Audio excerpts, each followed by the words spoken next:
Eles estão por todo lado, sério, mas a gente acaba não prestando muito atenção ou entende tudo errado. Hoje vamos mergulhar nesse reino incrível e meio escondido dos fungos, que é muito, mas muito mais do que só o cogumelo na floresta ou aquele mofo no pão.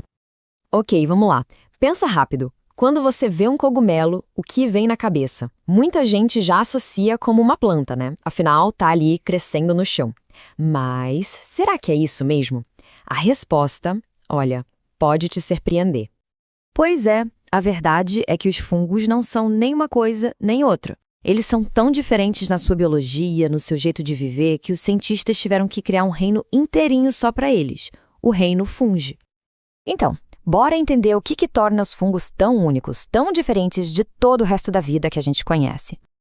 Olha que interessante essa comparação direta. As plantas, a gente sabe, fazem fotossíntese, já os fungos não. E os animais comem, ingerem o alimento. Os fungos, eles absorvem.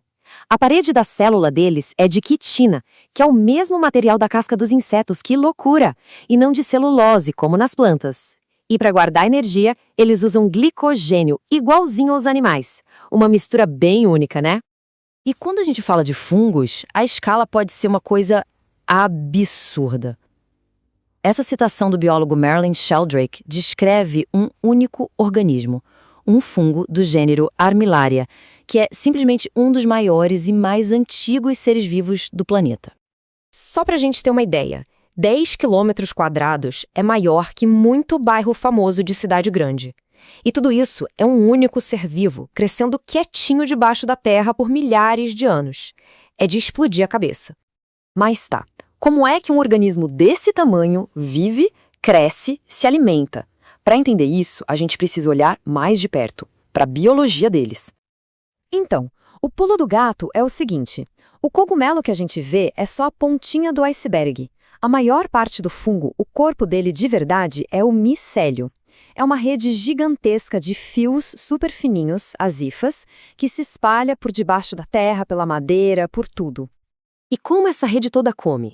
De um jeito incrível. Os fungos fazem a digestão do lado de fora. Eles soltam enzimas superpotentes no ambiente, que quebram a matéria orgânica em volta e depois eles só absorvem os nutrientes. É como se o estômago deles fosse o mundo ao redor. E esse jeito único de se alimentar dá aos fungos um papel importantíssimo no nosso planeta. Vamos ver agora como eles são verdadeiros arquitetos do mundo. Olha, sem os fungos, o mundo estaria literalmente soterrado em lixo orgânico.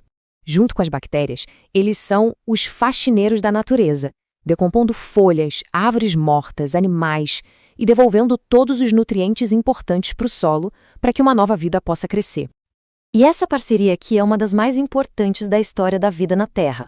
Há uns 500 milhões de anos, as plantas só conseguiram sair da água e conquistar a terra firme porque se juntaram com os fungos. Os fungos funcionavam como raízes, pegando água e nutrientes para elas.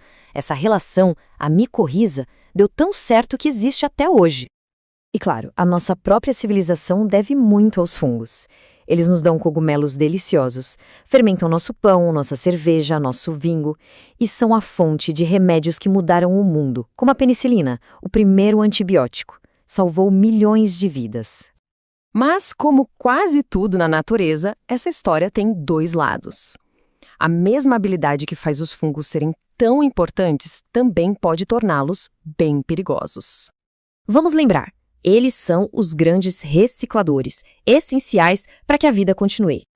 O problema é que o fungo não sabe a diferença entre uma árvore morta na floresta e a madeira da nossa casa. Para ele, é tudo comida. Essa mesma decomposição que ajuda a natureza causa prejuízos enormes para a gente. E aqui a gente vê exemplos bem claros. A banana que a gente mais come no mundo, a nanica, está ameaçada de extinção por causa de um fungo. Doenças como a ferrugem do café arrasam plantações e economias inteiras. E claro, eles podem atacar a gente diretamente, causando micoses e infecções bem mais sérias. E talvez o exemplo mais impressionante e até assustador de um fungo parasita seja o Cordyceps. Ele infecta uma formiga, assume o controle do cérebro dela, faz ela subir num lugar alto e ideal para ele, e aí o fungo simplesmente brota para fora do corpo dela para se espalhar. É uma coisa de filme de terror, mas que acontece de verdade na natureza. E tudo isso que a gente viu nos leva a uma constatação impressionante. Por mais que a gente já saiba, o reino fungi ainda é, na sua maior parte, um grande mistério. Esse gráfico aqui é de cair o queixo. Para cada espécie de fungo que a ciência já conseguiu descrever e nomear, existem pelo menos outras 9 que a gente não faz a menor ideia do que são. Mais de 90% do reino dos fungos é um território completamente desconhecido.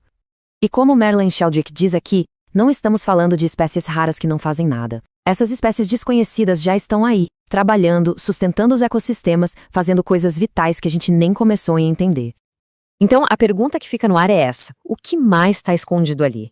Que novos remédios, novas tecnologias, que novas formas de entender a vida estão esperando para serem descobertas nesse reino imenso e oculto?